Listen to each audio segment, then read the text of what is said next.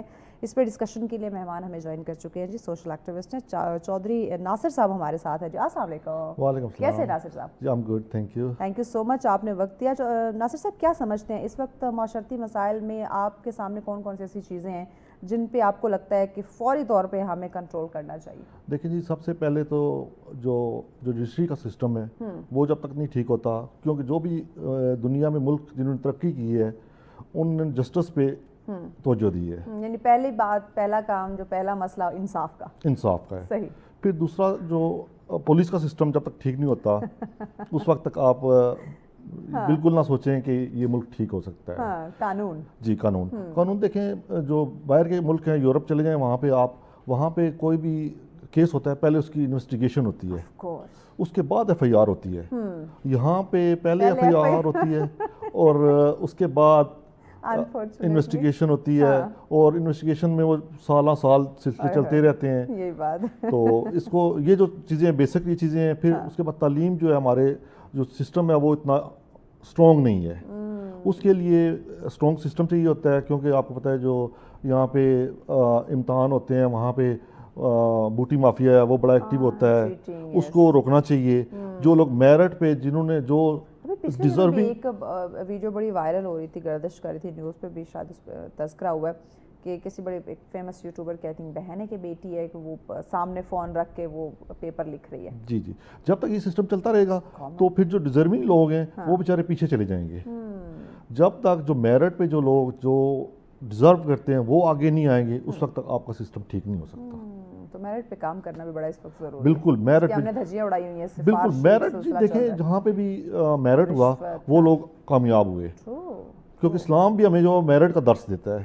جب ہم اسلام کو فالو کرتے ہیں, اسلام تو وہاں پہ کوئی بڑا گورا چٹا کالا کوئی کسی کی وہ تمیز نہیں ہے, سب برابر ہیں. تو جب آپ کے سسٹم میں جو امیر لوگ ہیں یا جو پولیٹیشین ہیں, جو بھی مطلب نا, آپ دو کلاس جب بن جائیں گی پھر بڑا مشکل ہو جاتا ہے جسٹس کرنا بھی اور لوگوں کے ساتھ انصاف کرنا بھی مشکل. اچھا, یہ ایک سارا سلسلہ, یہ جو ڈفرینٹ معاشرتی برائیوں کی مسائل کی ہم بات کرتے ہیں, آپ سمجھتے ہیں کہ یہ ایک سلسلہ گھر سے, ایک جو فیملی انوائرمنٹ ہے وہاں سے شروع ہوتا ہے؟ بالکل جی, میں آپ سے اتفاق کروں گا. سب سے پہلے جو ہمارا سسٹم ہے, گھروں میں اگر دین پہ تھوڑی سی توجہ دی جائے تو آپ کا سارا سسٹم ٹھیک ہو سکتا ہے. کیوں, جب جو ہمارا جو دین پہ جب آپ فالو کریں گے تو آپ اوبیسلی آپ سچ بولیں گے, جو حق کی بات ہوگی وہ کریں گے. جب تک آپ سچ پہ نہیں چلیں گے, حق کی بات نہیں کریں گے, اس وقت تک, کیوں بیسک آپ کا گھر ہے, آپ کے ماں باپ جو آپ کو تعلیم دیتے ہیں وہ کوئی اسکول ٹیچر باہر والا نہیں دے گا, اور جو بات آپ ماں باپ کی توجہ سے سنیں گے وہ باہر کی آپ نہیں سنتے.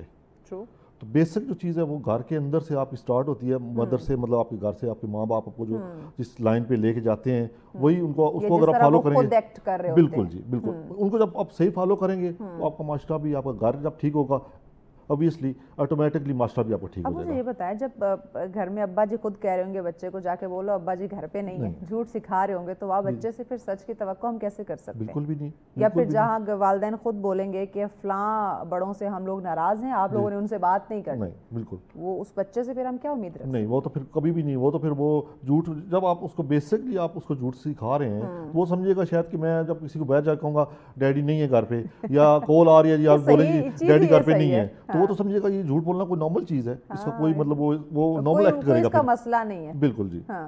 تو یہ چیزیں پھر آگے معاشرے میں یہ پھر بڑھتی جائیں گی. بالکل بڑھتی جائیں گی, ان کو کنٹرول کرنا چاہیے. بیسک چیزیں یہی ہیں جی, بچوں کو آپ سچ کی تعلیم دیں. جب آپ کے پاس دین کو فالو کریں گے تو آٹومیٹکلی آپ کا سارا سسٹم ٹھیک ہوتا جائے گا.